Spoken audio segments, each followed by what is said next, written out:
Hello viewers, তোমরা সবাই কেমন আছো কমেন্টে জানিয়ে দিও। আশা করি সবাই ভালো আছো।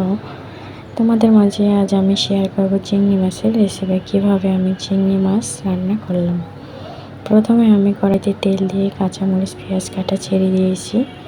এরপরে ভাবলাম চিংড়ি মাছটা ভেজে নিলে খুব ভালো হবে, এই জন্য আমি ওগুলো না উঠিয়ে সাইডে রেখে আমি মাছগুলো দিয়ে দিচ্ছি, দিয়ে ভালো করে ভেজে নিচ্ছি।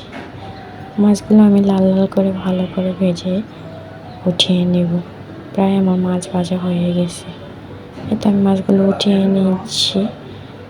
পানি দিয়ে মশলা দিয়ে দেব, হলুদ বাটা দিয়ে দিচ্ছি,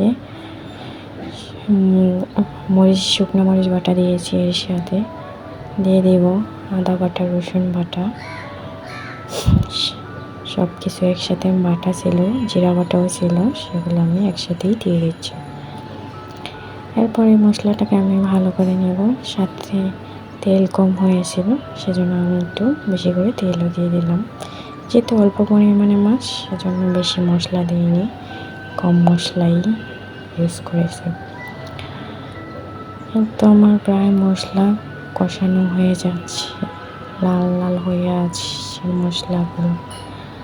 প্রায় এভাবে আমি রান্না করি চিংড়ি মাছ। আমার খুবই ভালো লাগে। তোমাদের কাছে কেমন লাগে জানি না। আমার মতো এভাবে রান্না করে দেখো, খুবই টেস্টি হয় রান্না, ভালো লাগে। চিংড়ি মাছগুলো বাকিগুলো আমি রেখে দিয়েছি, কিছুটা আমি নিয়েছি আর কিছুটা রেখে দিয়েছি। এখন আমার কষানো শেষ, চিংড়ি মাছগুলো দিয়ে দিচ্ছি। চিংড়ি মাছ দিয়ে আমি ভালো করে মশলার সাথে কষিয়ে নেব। আমি এখানে যে প্রায় মশলার সাথে মাখা হয়ে গেছে, এখন আমি একটু মাছগুলো জাল করে নেব।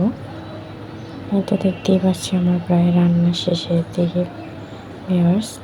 এটাই আমার রান্নার ফাইনাল লুক। ভিডিওটা ভালো লাগলে অবশ্যই সাবস্ক্রাইব করে দিও।